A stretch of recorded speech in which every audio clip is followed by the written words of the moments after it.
Well, I've had a few people ask kind of what bits I'm using for this conversion. I assume it's because obviously a lot of people do it all different ways. So, as you know, I'm obviously using the PD130 engine out of a Fabia, which is causing a couple of issues because I've obviously bought the Golf style Mark IV Golf PD130 150 type mounts, the Vibrotechnics or Vibrotex, whatever they are, Vibrotechnics, using those mounts, which has meant that I've had to pick up a second-hand pair of Golf ones, because the Fabia ones are slightly different. Now you can use Fabia mounts, I just preferred to use that style because I think fabrication should be loads easier on the chassis side of things.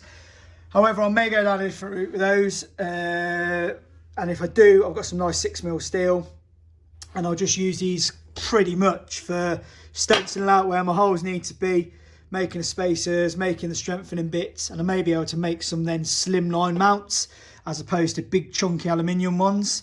We'll see. I mean, I may not be able to, or I may. We'll certainly see. And if I do anything fabrication wise, I'll make sure I get all the measurements for people, because I'm going to try and get this in as OEM as possible. Now, brake wise, as you can see, I'm not doing any massive brake conversions because the car is only a little bit heavier. So the equivalent of having like an extra passenger, and it's still going to be stopping from 70 miles an hour regardless whether it was a 1 litre or a 1.9 TDI. Now, the benefit with the TDI is they have the uprated brakes, the same size as the GTI on the front. So I've just then obviously serviced the calipers, and then I'm going to put Brembo grooved front discs on with EBC red stuff pads. Now, you can get drilled ones. I don't tend to like drilled ones after having loads of cars with them on. They kind of, the holes crack outwards, it sort of spiders, looks ugly, and then you have to change them. So I always tend to go for vented and grooved. They've always done me well. EBC, they're pretty good, to be fair. I usually have the green stuff, but I've gone for red stuff for this.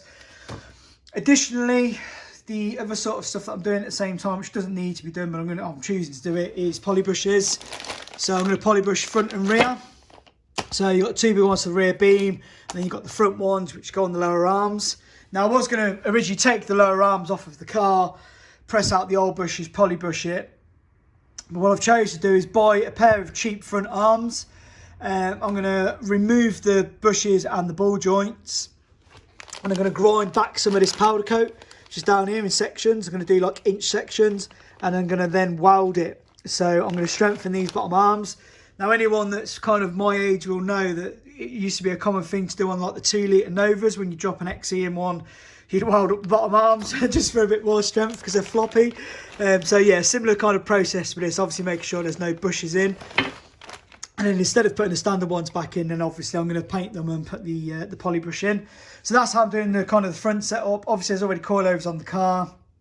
Not the best quality coilovers, but they'll do the job until they kind of need resurfacing, and then I'll put some on like some better quality stuff.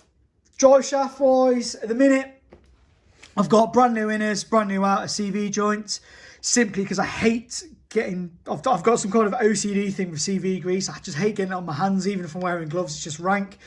So I thought it was better to kind of start with some clean stuff before I get kind of creative with CV grease. So I'm going to potentially be wilding up shafts, and I'll show people how I'm going to do it. Obviously, I'm not guaranteeing they're going to last long term.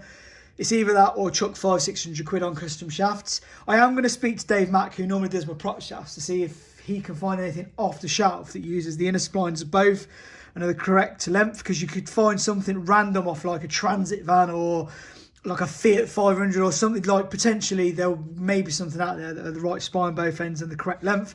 So I'm going to do that first. Again, if I find anything that literally is off the shelf, I'll make sure people get the part numbers and stuff. Again, it's slightly different in my case because I'm doing a 6-speed conversion.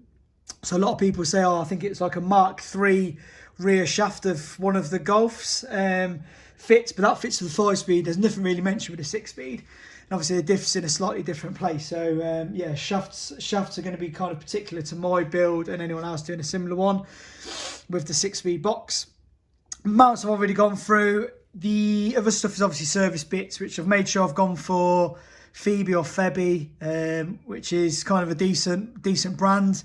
obviously camber tensioner, water pump, while it's out, just makes sense because it's going to be a pain in the backside to get to any of that when it's in, so it just makes sense to service it.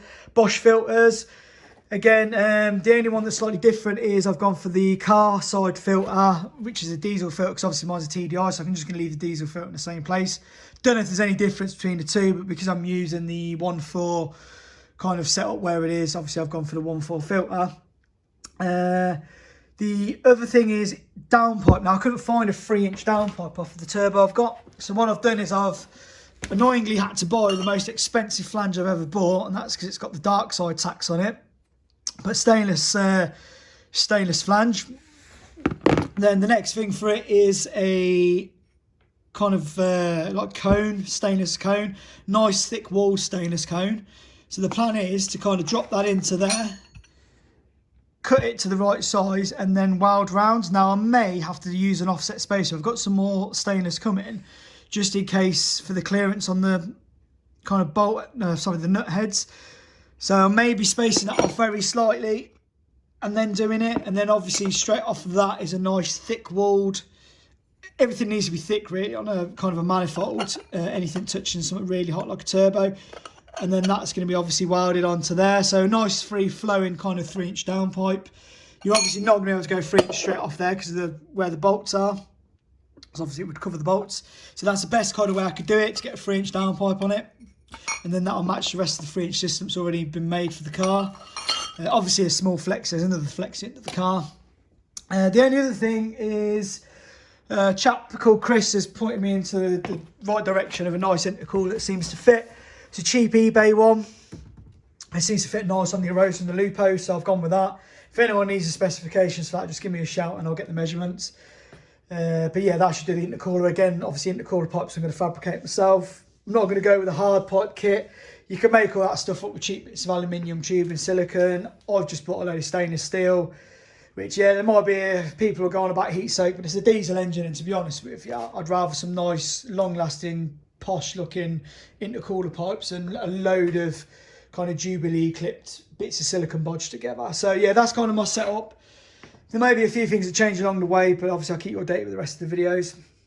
Again, any questions on stuff I'm going to be using, any problems you may have with your own conversion, again, I'm here to help. Just drop me a message and I'll do my best. If I don't know the answer, I'll certainly research it and get back to you.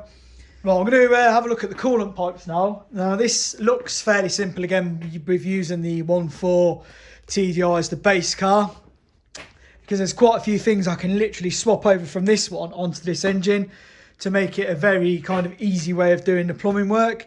Now, there are things that differ between the two cars. In the Golf or the Fabio, which is what I've used, the expansion tank sits on this side, and in the Lupo or Arosa, it obviously sits on the opposite side.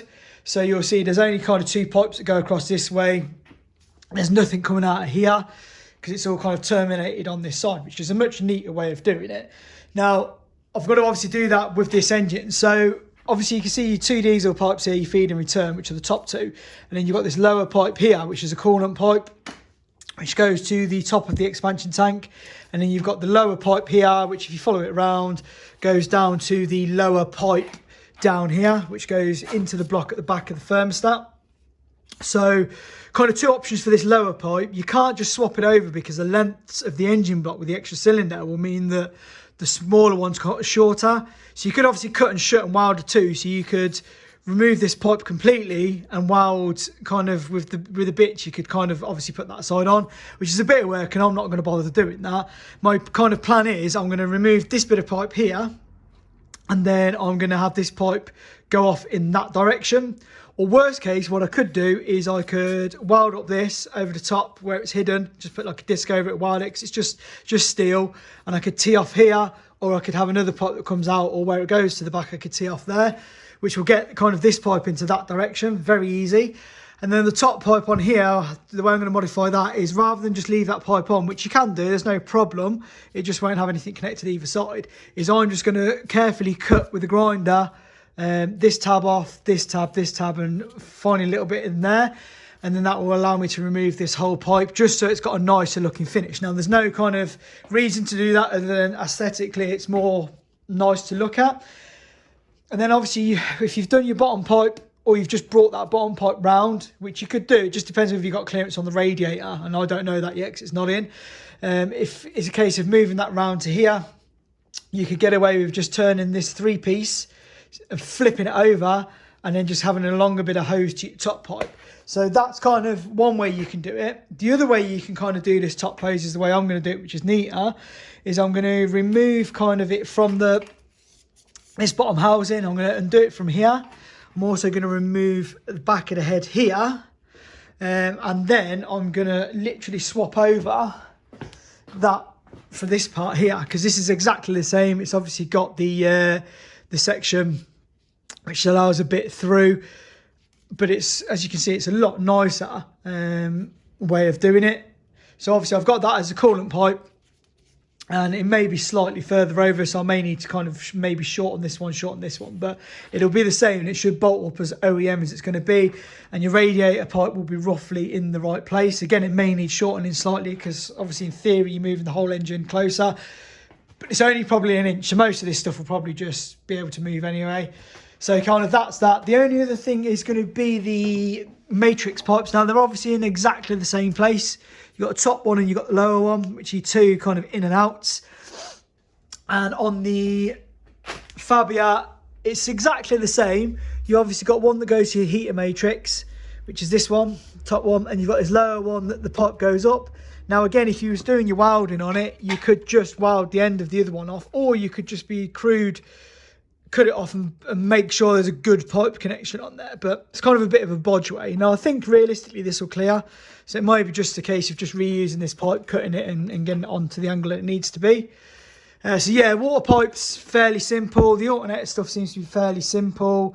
So yeah, I don't think there's really too much to it, to be completely honest with you, that would be a struggle. The only thing I can foresee being a problem out of all of it really is the power steering pipe.